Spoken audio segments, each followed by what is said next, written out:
So everyone, welcome back to Breslov Efrat here at Shira David. I hope your preparations for the beautiful Chag are going well. And today is the third day of the 4 days between Yom Kippur and Sukkot. And it's again we said it's regarding the 4 letters of Hashem's name, Yud Kei Vav Kei, right? So today would be the letter Yud Kei Vav is the Vav, okay? And that we said is connected to Kuchabrichu, right? Kuchabrichu. So today we have to connect ourselves to HaKadosh Baruch Hu, okay? Here we go.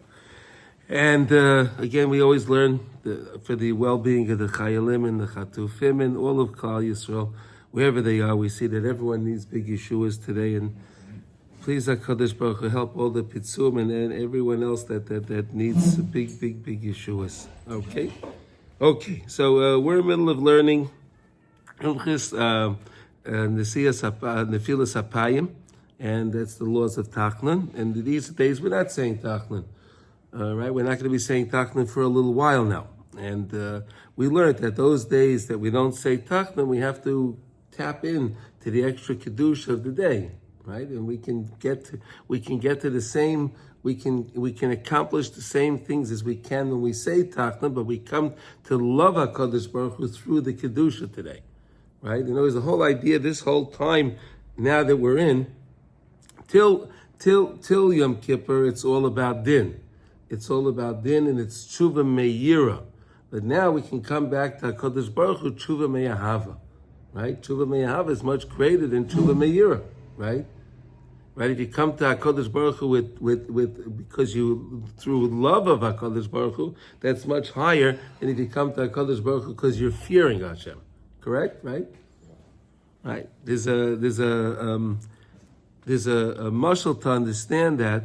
There's a mashal to understand that where there was a king.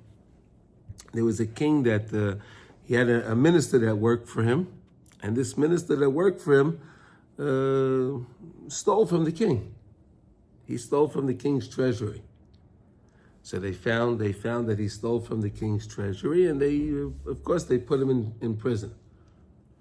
And it was coming up in the next 3 months was going to be the king's birthday, right? And the way it used to be was when it came to the time of the king's birthday, they would execute all of the prisoners that were in jail. So everybody, the king's birthday is coming up. They knew that they would. But this one guy really truly loved the king. He just ran into some financial trouble, and that's why he took. But he really loved the king, and as they were preparing for the king, he was so full of joy every day, anticipating the king's birthday, and they couldn't understand it. How is this? Because he truly loved the king. He truly loved the king, and he did what he did, but he truly loved the king. The same way we do our mistakes, we make our mistakes, but if we love HaKadosh Baruch Hu, right, it makes the whole difference. So look what happened in this story. So every day, this guy is full of simcha, and as it's getting closer to the day, he has more joy. And they're going out of their mind. This guy is going to be put to death. How is he so full of joy? They brought this to the king's attention. This one guy, this one person. He's so happy about your birthday. So the king went to see him, and the king saw it was true. He really loved the king, and he didn't care about himself. He was all about. So the king said he pardoned him, and he brought him back to his position. Everything was okay. That's the way we are with HaKadosh Baruch Hu, right? If we come to HaKadosh Baruch Hu through ahava, right? Even though we did whatever we did, HaKadosh Baruch Hu will certainly pardon us. Not only that, he'll restore us back to everything that we need. He'll give us everything that we need. And that's what it's all about these days. Coming to HaKadosh Baruch Hu, feeling the love of HaKadosh Baruch Hu. That's what we're supposed to do, right? The whole idea is sitting in the Sukkah, right? The Tzeilah de Menusa, right? Sitting in the shade. Right, there's a machlokes. Was it actually Sukkos? Right. Sukkos Shafti is Pnei Yisrael. Right. Sukkos, or is it the Shechina, right? We had the Shechina, right? We had the Anani HaKavod, right? So really, when you're sitting in the Sukkah, you're supposed to have both. You're supposed to have both. The Mishnah Berurah says you're supposed to have both in mind.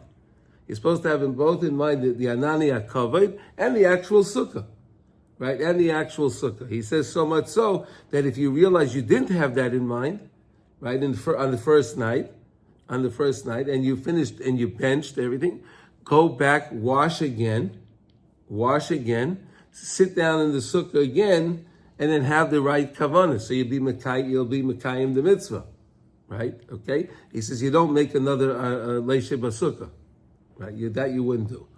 You wouldn't make another leishe basukah, but you should at least. You understand? Because you have to have in mind these two things. It's very important, right, to understand. The Sukkah is a shaftis place. So we sat actually in these booths, right? We sat actually in the Sukkahs, right? And then also to realize that we had the Anani HaKavod that was protecting us. Right? We had the Anani HaKavod on top of us, on the bottom, right, on the floor, right, wherever we went. The Anani HaKavod was protecting us. The Anani HaKavod smoothed out the mountains, right? Any mountains, smoothed it out for us. The Anani, it was almost like, I guess today it's like, you ever go on a walker later? In the airport, you just stand there and it's moving, right? Yeah, right. You're just standing there, it's moving. That's how we were traveling. The Anani HaKavod. We were moving with the Anani HaKavod. You ever wonder why our shoes didn't wear out? We didn't have to use them. Amazing. That's so cute. What? At the airports on these, these moving sidewalks. Yeah. You always see people so you don't stand there. A lot of people just walk also. Yeah. Okay, I understand, but you don't have to walk. I know, I'm saying, but it's just not in human nature, just standing there, you want to get somewhere, so you walk. Of course, okay, you're right, Shal, but just to understand that we had the Anani HaKavod, Mamish was protecting us, right? So is unbelievable. Yeah. All right. Anyway, so let's learn inside. So we're up to Halacha Dalid Yud Tes, and we're in the middle of where it says here, Daika Zeichen L'Simcha. Through this, we're Zeichet L'Simcha. Through what? Again, realizing we have we're talking about the paraduma, right? So through the paraduma, and we get purified from the tumas mes, right? From the impurity of death. That impurity is connected to the mechakrim and the philosophers and everyone else that's trying to bring us down. Right, we get that purity through that. We get the simcha, because when we're switching over from the sitra de maisa to the sitra de chayim. Right, we're going over from the side of death to the side of life, because we're realizing we're connecting ourselves to Hashem. Through this, you can get the 9 chambers. We said, remember the 9 chambers, right? The 9 chambers come when the keter connects, it collides with the chachma bina das, right? Of each one of the world systems, with each one of the systems creates 3 heichal, that's how you get the 9. Where you said we can get the same thing. When we have that simcha, right? When we have that simcha, we're going to see in a second. I understand what I understand, but I understand I don't know everything. I know it, but I don't know it. I'm doing my mitzvah, but I don't really understand. I don't really understand the essence of it, but I don't care. I'm doing my mitzvah. This is what Hashem wants me to do. Shesham nichlal haredifa v'amakev. That's where you have the redifa. The mind is trying to race, to try to understand more. But then there's the ma'akev. It's holding you back. That's the keter. It's holding you back. It says, oh no, you understand what you understand. Don't try to overdo it. Right? Don't try to overdo it. Almost like, the computer, right? You see sometimes the computer, all of a sudden the fan goes on. You ever hear that? Mm-hmm. Right? Like all of a sudden the fan goes on. Right? Hey, what happened? The computer's trying to do too much, so the fan has to come down to cool it off. That's like almost, I always think, whenever it happens to me, I was, that's the ma'akev. It's holding it back. I always try to find something physical, a muscle for the nimshal. Mm-hmm. All right? Okay. Yachad ba'achdus gadol to have this achdus, okay? B'sham nechlolin v'nisyachten kol hafuchim yachad v'kulam. All of the opposite things can come back together. V'nechlolim b'achdusa yizbarach. There's nothing when you're connecting to Hashem, everything makes sense. It doesn't matter whatever's going on in the world, whatever's going on in our lives. When we connect ourselves to HaKadosh Baruch Hu, we realize He's the manik. He's the one that's overseeing everything in the world. So you have some sort of a comfort.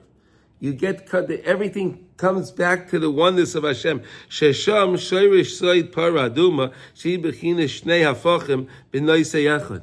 The paraduma has two sides in one, right? Like we said, the guy that's sprinkling is tahar, and the guy that's sprinkling on is tameh. Right. Now he comes out, he's tameh and he's tahar. Hey, what's going on, right? Ki metaris metamin umetames taharim. Right?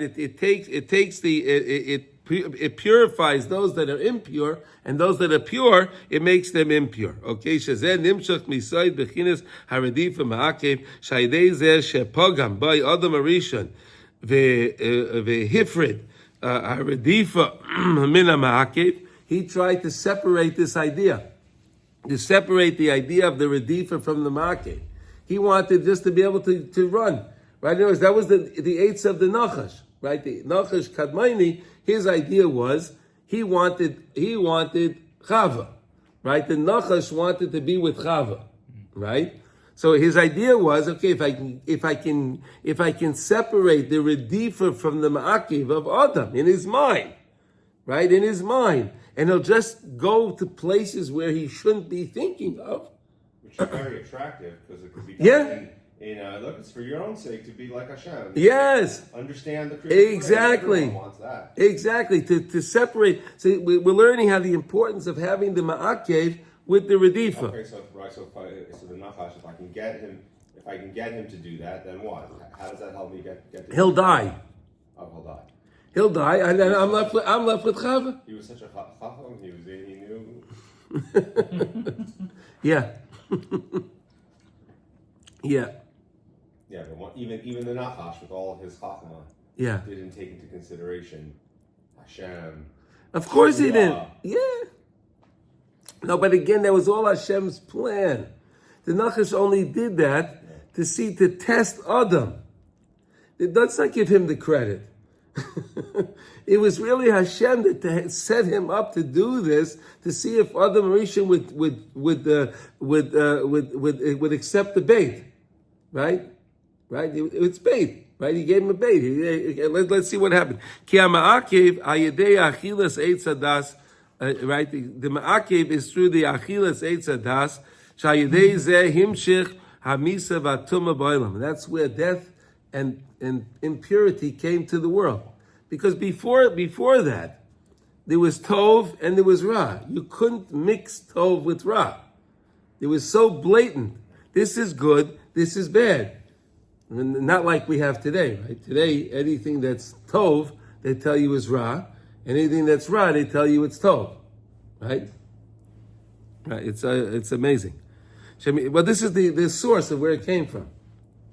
This is the source of where it came from. It's getting more bold today than it used to be, but it's the same thing.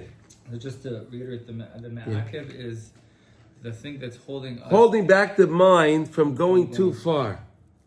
Ma'akev, ikuv. Right, but the ikuv causes the lack of simcha. No.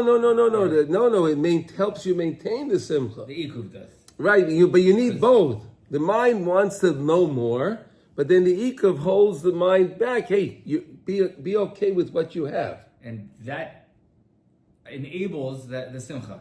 And exactly, because then I can be sameach b'chelko. Then I can be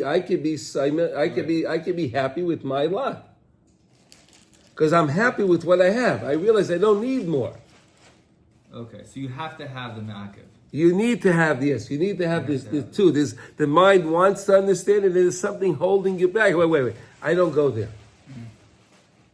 Sometimes you're thinking. You ever realize that? No, when you like the ma'akev, they'll be a little tricky in a sense that sometimes the Yetzer Hara tries to come ma'achorenu. Yeah. And it tries to be ma'akev us. We say that in the Arvit, right? Right. And it causes an ikuv that's unnecessary. No. So what does it mean when it comes me'acharenu? What are we saying over there?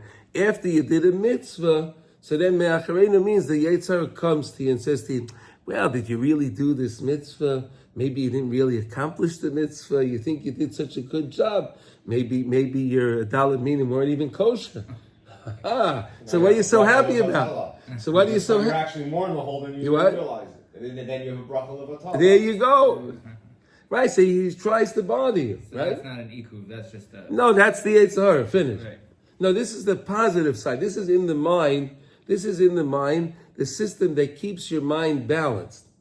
This is how you can keep our minds balanced, and we can keep ourselves in a state of simcha when we have this, because the mind tries to keep understanding, and the ma'akev, the iko comes to hold it back.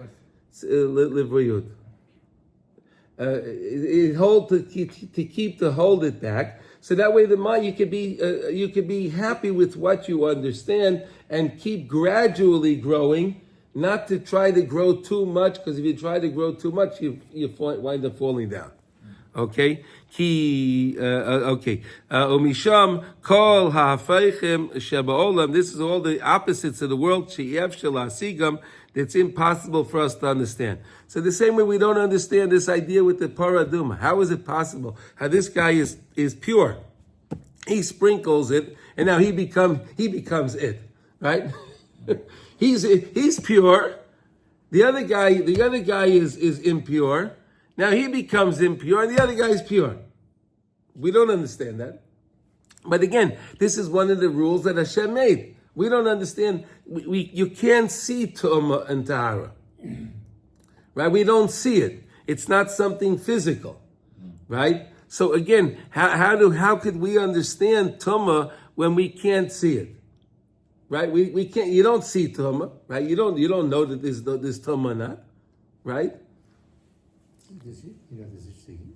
You can compare this to a children's game. They're playing tag. Mm-hmm. So one person is it. When the it touches somebody else, the other person becomes it. And he becomes that. And then there are other games, like in Levio, where you touch the person, he becomes part of you. You see that? Well, the game of tag, it's the opposite. Yeah, right. You touch him, and he becomes it, and you're free. Where the paraduma was, you're free, and he becomes it. Interesting, right? All right, whatever. Either way, it's all good. It's all good. Kikola kushyash heim bechinas feichem kigoin kushyash hayedia va'bechira. Right, when the people are trying to understand things of bechira, right? The classic thing is, well, if Hashem knows what I'm going to do, so then how do I have bechira? Right? It was already predetermined what my outcome is going to be. So how do I really have bechira? Right? You understand the question? Right. So do you have bechira? So do we have bechira? He's saying this is an example of a question we can't. No. So Rabbi Weinberger explained it to me many years ago. I asked him this question. He said to me like this. This is what he explained, and it's so clear, it's so beautiful, and I'm so grateful I asked him. Right? He said like this: Bechira, he says, is overrated. So I said, what do you mean by it's overrated? What do you mean? So he said like this. He said, really, every situation in life, who you're going to meet and where you're going to go and where you're going to, everything was all predetermined. How you deal with each situation, that's your bechira. How you deal with the crossroad you find yourself in at that moment in your life, that is your bechira. You follow? Yeah. Right? You hear news about something, right? You get news about something. That's your bechira. Now, how do I deal with this now? Right. How do I deal with this? Do I trust in Hashem, or do I go with it, or what do I do? That is our actual bechira. Not what we're gonna, not where we're gonna be, and who we're gonna be in contact with. That's not our bechira. Our bechira is how do I deal with the situation that I find myself in, that Hashem put me in at this moment. Which is really what, at the end of the day, that's what it's about. Yeah. That's how you deal with it. Yeah. No, you're right. That's why bitachon. But people can drive themselves crazy. How do I have bechira if it was already predetermined? So then why do I have to bother doing anything? It was already predetermined. People will say that. Right? If it's predetermined, what's the difference what I do? Do you understand that? No? Yeah. Yep. How we deal with it. Do you have any question? You want to say anything on that? No, that's a nice. Do I get frustrated? Do I get angry? Do I throw the That's your bechira. That's your bechira. How you say thank you Hashem. Exactly. I say thank you Hashem. Thank you Hashem, or trust in Hashem, whatever the case may be. That's you find yourself constantly at a crossroad. Which way, that fork in the road, right? You find yourself at that fork. Which way do I go? Yeah. Right? Which way do I go? And that I can make that. That's my I can make that decision. Yeah. That's my bechira. Okay.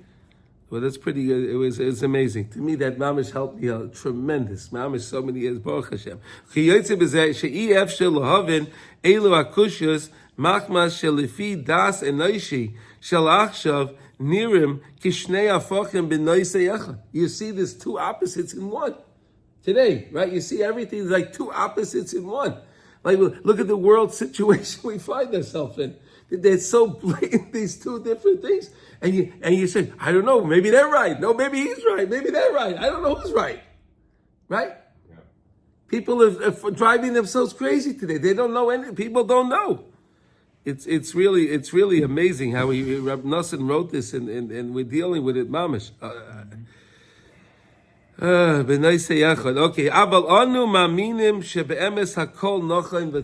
but we believe everything is correct and righteous. Everything that happens happens because Hashem wants it to happen. And again, Hashem is guiding the world to its final perfection, to its final harmony. Right? And everything that happens in the world seems crazy, and people say, oh, the world's falling apart. No, it's not true. The world's not falling apart. The world is building itself. It's mending itself to become the perfect world that has to be. And it's hard to understand that, right? But Rav Kook wrote a lot about that, right? Rav Kook wrote about that, about the final harmony that the world is achieving. And HaKadosh Baruch Hu is bringing the world to its final tikkun, right? Hashem is bringing the world to the final tikkun, even though we don't understand it. And the best way to understand that is, as another mashal is, if you ever took a look at it, take a look at a tapestry. So a beautiful, beautiful tapestry, right? You see with beautiful, intricate tapestry, right? Or a rug, let's say take a nice Persian rug or some beautiful rug, right? Mm-hmm.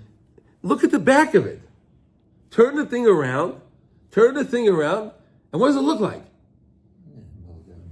It looks like a big mess, right? The opposite, the back side of the rug, right? You ever see that?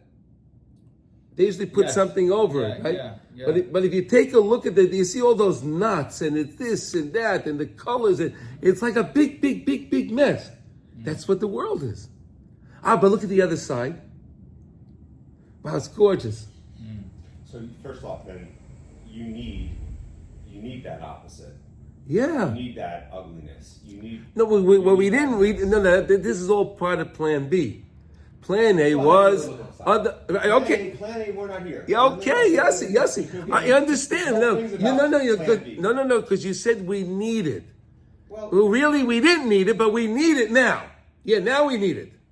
The situation we find ourselves, yes, we need it. Right, but it's like there is no we. Yeah, okay, fine. Okay. And you're right. It's like, all right, Moshe Rabbeinu doesn't do this thing. He comes. Okay, yes. Like you're okay. Yeah, okay, yes, okay. I guess been nice. I would have been around, and you. Yeah. Neither is Rav Nachman. So yeah.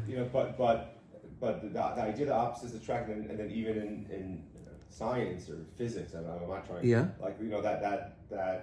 That you need to have that plus and minus. Yes. I guess you have to have that. Right. I say that also in marriage. I mean, it's attractive, but like that. That concept is real, right? And I guess is needed here. It's not just that. Well, Yossi, let's do one better. Let's take electricity. Yeah. You have the hot leg and you have the neutral leg, right? The power leg and then the neutral leg, right? Now, one is positive, and one is negative. Right. Right? Now go put those two together. Boom! You can't do that. You can't mix the two together. You can't mix positive and negative. No, Yossi, take a power, positive one, put it together, go boom! Right. It won't work. Well, you need them though, don't. You need them to be in series. They have to be separate though. Right. They have to be separate. If they remain separate, you can complete the circuit. You have something between them. You have a light bulb, so you get light. You get light, exactly. Uh-huh. Yeah. Otherwise, the current is just there. You can plug into an outlet. You plug something in. If you plug something in, it'll work. But it works through the positive and the negative. But they can never touch. Right. And that's what we're saying here. They're shnei hafachim. They're two opposites, but they can't go together. Wow. But it's like designed though that we need it. Like in order for there to be this like tikkun of the ma'akiv and the redifa, right? Yeah. Right. You understand? You need it, yes. It has to be a situation where it looks tempting, where it looks like I can understand. But it looks like I could, but I need it. But Yossi, look at the next. Let's look at the next. Let's look at the next line. That way, ma'akev, and I have to separate it. Yeah, but look at the next line. Uve'emes einam shnei hafeichim klal. But in truth, they're not two opposites. They're not at all. They're not at all, because they're all part of Hashem. Again, when you bring it back to HaKadosh Baruch Hu, it's all one. They're not opposite. They're one. It's not like, oh, Hashem did this. But look what he says. Rak machmas chet adam arishon. Here we go, Yossi. That's what you said. That's why I said to you before. You said that really we shouldn't need. No, we do because of the chet. Really, we didn't need this. Really, we would all understood it's all Hashem. You understand? Adam Arishon could have just said, and he could have said he was sorry and all the things like we keep talking about, right? He could have said he was sorry and this would have all been fixed. But it didn't work. So this is what we find ourselves in. Umachmas gashmius v'chataisenu al atzmeinu ayidei ze efshel lahavim b'sichleinu eich nechlolim elu hafeichem yachad. We can't understand how these two things are really one. We can't get it. We don't understand it. We believe it, but we don't understand it because of the situation that happened. V'chol ze nimshach mipigam peirid shegoram adam arishon ba'asagosai bein haredifa v'ma'akev, right? Between the separating the redifa and the ma'akev, b'tikunim be'inyan chet adam arishon v'tovin ad ata kitzas. And now you can understand this a little bit. Rav Nassim say, see that? V'tovin ad kitzas. A little bit.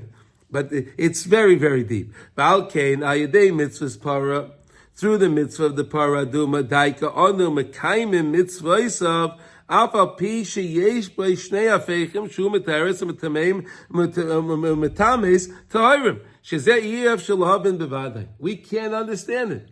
The same way, that's why this is the prime example.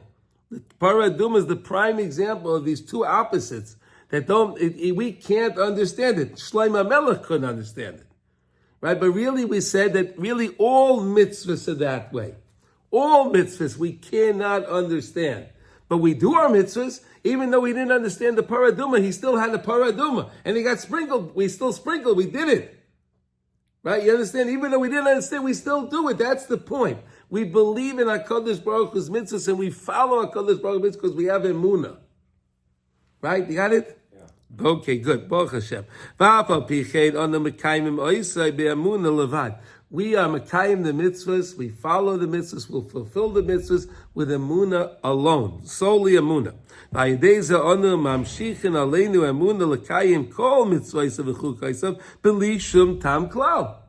So they can do the same way. I could do the paraduma and in Mitzvah Hashem we'll have a paraduma very soon with Mashiach Tzidkenu, and everything is going to be good, right? And then the same way we're going to be sprinkled, and the Kohen that's going to sprinkle me is going to become impure, but I'll be pure.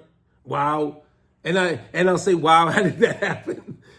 What did this guy do? Right? What did this guy do that he's now impure? What did he do? Right? I don't understand. Right? That's the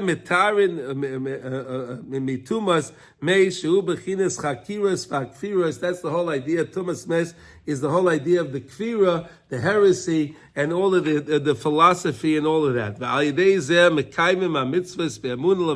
So therefore we'll be able to do the mitzvahs levad, to fulfill the mitzvahs by themselves. That is the main simcha. The main thing is to do a mitzvah b'simcha. That's how, the same way I gave you that story just before with the king. How did the guy get out of the mess? How did the prisoner get out of the mess? He was full of joy. He was full of joy, and the king saw he was full of joy. He redeemed him. He took him out. He freed him. He brought him back to his visitor. We need to do the mitzvahs. Hashem really doesn't need us to do mitzvahs. He wants to see our ratzon. Our ratzon and our simcha, that's what Hashem desires. The simcha of the mitzvah is what really gives the mitzvah its life. You understand? The simcha, when you put joy into your mitzvah, that's where you put life into the mitzvah. And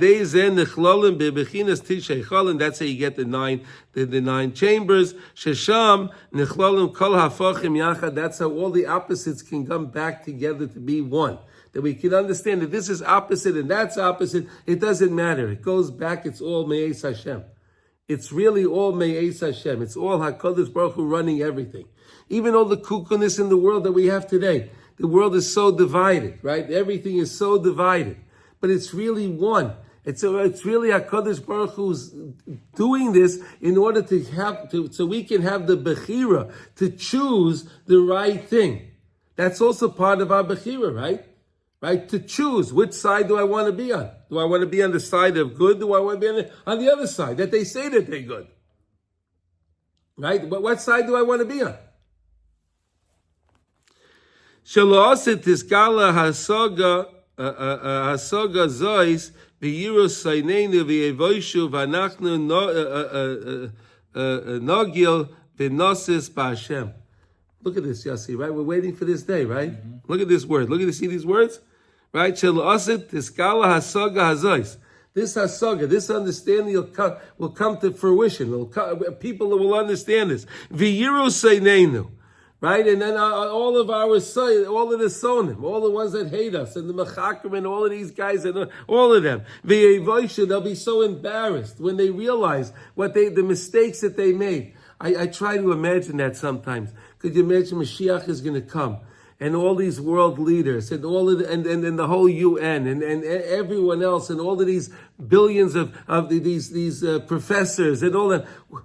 I just try to imagine their embarrassment. When they realize, wow, we were so off. For so long. We lived our lives this way. We were so wrong. And I'm sure there'll be those that'll just say, no, we're still right. There'll be those, but in general, there'll be everyone will come back. It's going to be something so amazing. Wow, look at that. We're waiting for this. That we're going to have the simcha, right? Through our betachin HaKadosh Baruch Hu, right? That's the greatest simcha that we can have. And in Mitzvah Hashem, there are so many afachim, right? There's so many opposites in the world, but really to understand that all the opposites are really, really connected to Hashem, to the achdus of Hashem. The same way we learn it from the Paraduma. The Paraduma was the mitzvah that it didn't make sense even to Shlomo HaMelech, as wise as he was, and he understood everything. But then when Shlomo HaMelech realized he didn't understand the Paraduma, these Shnei Hafachim, how did this happen? How does this work? Then he realized, wait a second, my understanding of all of the mitzvahs, I really don't understand them. Shlomo HaMelech realized that. I really don't understand them. I think I understand him. And believe me, he had a very good understanding. But we can never understand the essence of a mitzvah while we're alive. We're not going to understand it. And we don't need to.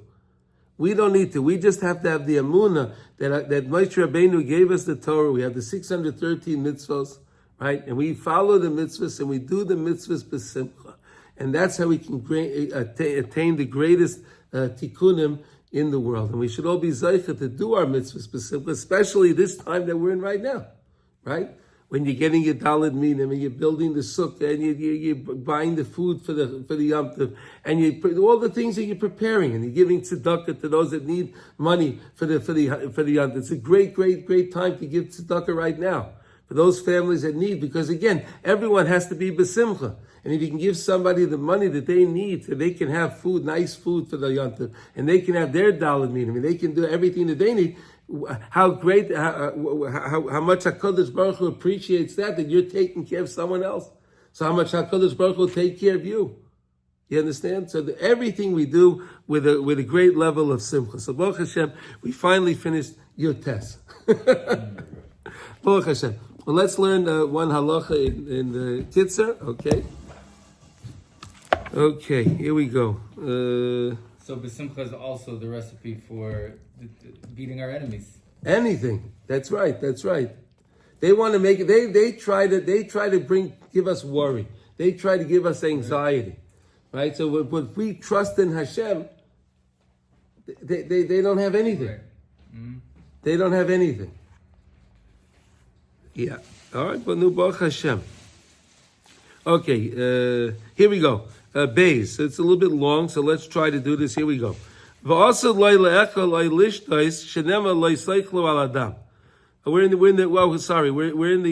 law. We're in Ches Devarim Asurim Sheheir Hayoim Ad La'achar Sheyispal. Right, the things that you can't do in the morning until you daven. Right, don't do certain things until you daven. So one of the things is you can't eat or drink in the morning until you daven.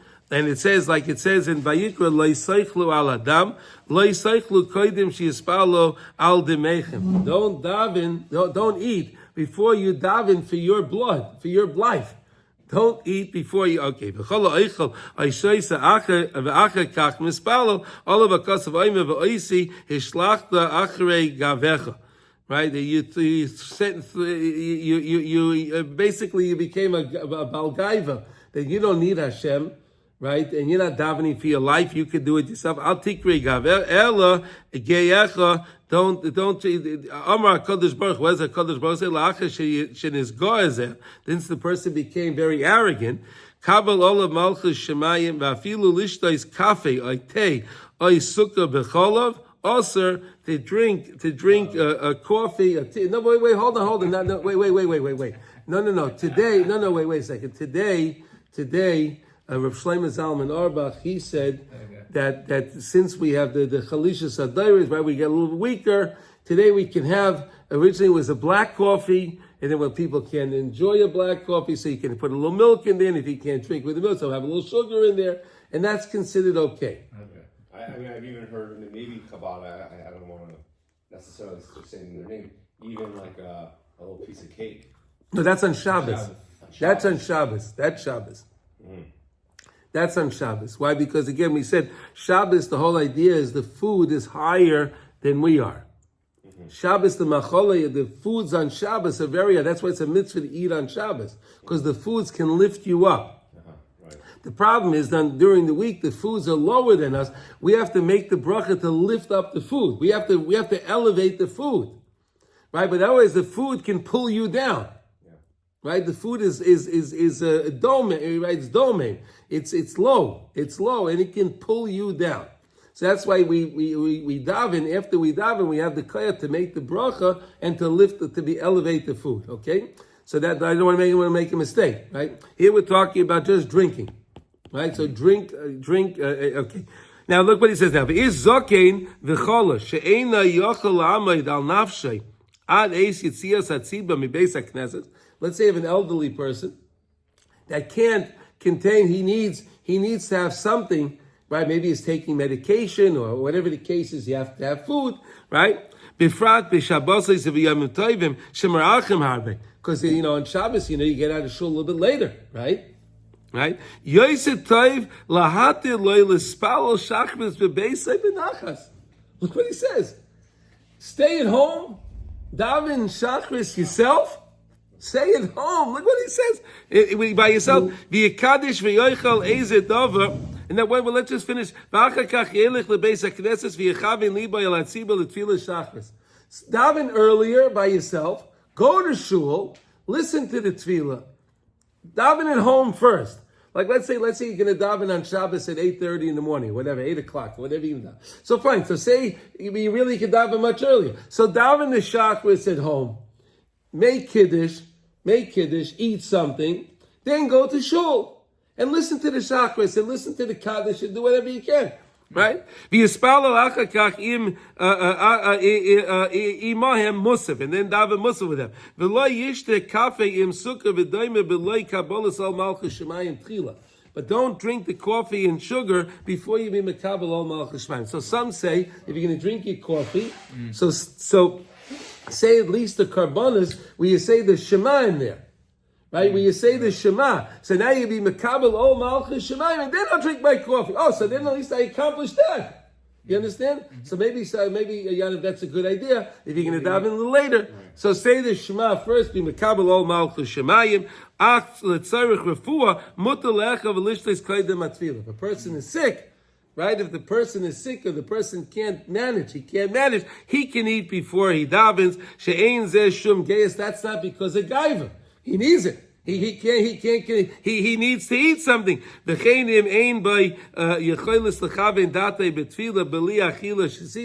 the person can't think properly if he doesn't eat something and he wants to daven and he can't think properly. But again, you have to be honest with yourself.